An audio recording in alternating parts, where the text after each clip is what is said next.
আরে দেরি করিস না তোরা, ভিড় হয়ে যাবে কিন্তু। কালী ঠাকুরের প্যান্ডেলটা নাকি এবছর দারুণ হয়েছে। তুই তো প্রতি বছরই বলিস এ বছরটাই সেরা।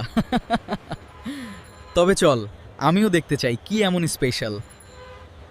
আমি কিন্তু আগে থেকেই বলে দিচ্ছি, প্যান্ডেল দেখার থেকে আমার খাবারের স্টল বেশি ইন্টারেস্টিং লাগে।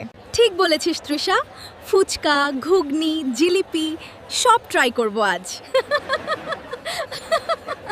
উফ, তোদের খাওয়া ছাড়া কিচ্ছু মাথায় আসে না। আগে ঠাকুরটা দেখি, তারপর যা খুশি খাস। শিবানী তো একেবারে ভক্তি মুডে আছে আজ। কি রে, মানত কিছু করেছিস নাকি?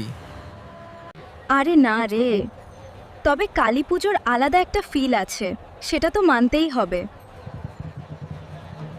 এই দেখ, আলোটা কি সুন্দর লাগছে, পুরো পাড়া যেন ঝলমল করছে। আরে দাঁড়া দাঁড়া, একটা সেলফি তুলি আগে। এই লাইটিংয়ে ছবি না তুললে চলবে? ফটো তুলছি কিন্তু পরে যেন বলিস না আমি রেডি ছিলাম না। আচ্ছা তাড়াতাড়ি কর, তারপর লাইনে দাঁড়াতে হবে।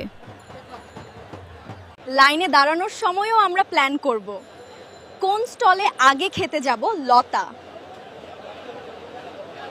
ঠিক আছে, প্রথমে ফুচকা, তারপর আইসক্রিম, তারপরে রোল, আর মেলায় যা যা খাবারের দোকান বসে সব খেয়ে নেবো আজ আমরা চারজন মিলে। শিবানী আর আমি শুধু দাঁড়িয়ে দেখব তোরা দুজনে কত খাচ্ছিস।